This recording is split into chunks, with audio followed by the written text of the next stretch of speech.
अस्सलाम वालेकुम। उन्हें क्या रिज़्क हो या मोहब्बत हो, कदर ना करोगे तो खुदा छीन लेता है। उन्हें क्या कि तुमने याद ना किया कभी भूल कर भी हमें, हमने तुम्हारी खातर पूरी दुनिया बुला दी। कहते ने कि एक बंदा सी कि वो वेंदा की है कि वो कब्रिस्तान गया, ਉਹਦਾ कोई दोस्त फौत हो गया था सी।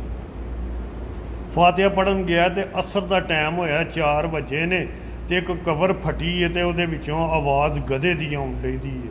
तो वो बंदा कहता यार ये कौन है बंदा ऐसा कि जोड़ा आखिरी आरामगाह भी पहुँचे तो उन्होंने सुकून कोई नहीं। जोड़ा बंदा उत्थे घाह वगैरह कटदा सी, दरख्तां पौदियां पानी देंदा सी, उन्होंने पूछा कि साईं जी ये कौन है बंदा। उन्हें कहा जी फलानी फलानी जगह इन्हों का घर है, तो उत्थों पता करो।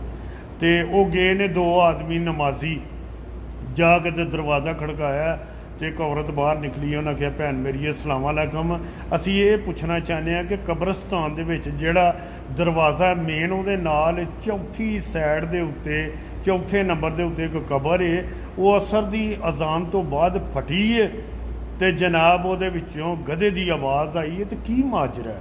उन्हें क्या गल ये वे कि उन्होंने नाम हनीफ है तो वो मेरा आदमी सी, तो असर की नमाज होंदी तो शराब पी के आ जाता सी, 4 बजते हैं शराब पी के आ जाता तो धुत हो आता है। एक दिन उन्होंने माँ ने समझाया हनीफ पुत्र शराब ना पिया कर, नबी पाक ने ये उत्ते लानत पाई है कि 40 दिन तक इंसान का जिसम जोड़ा वो पलीत रहिंदा, शराब हराम है, धी भैन की पहचान नहीं रही। उन्हें आख्या अम्मा की गधे अंगर चीकदी चलाती रही है।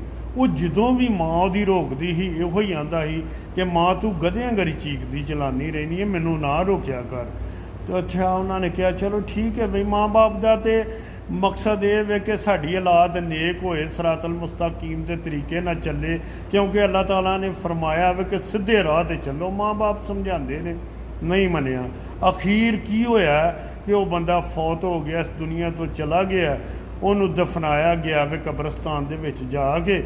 तो हुण आंदे ने जदों भी 4 बजदा पूरे कब्रिस्तान दे विच गधे की आवाज़ आउंदी है। लोकी वेंदे ने तो कबर फटदी है तो उहदे च आवाज़ आउंदी है।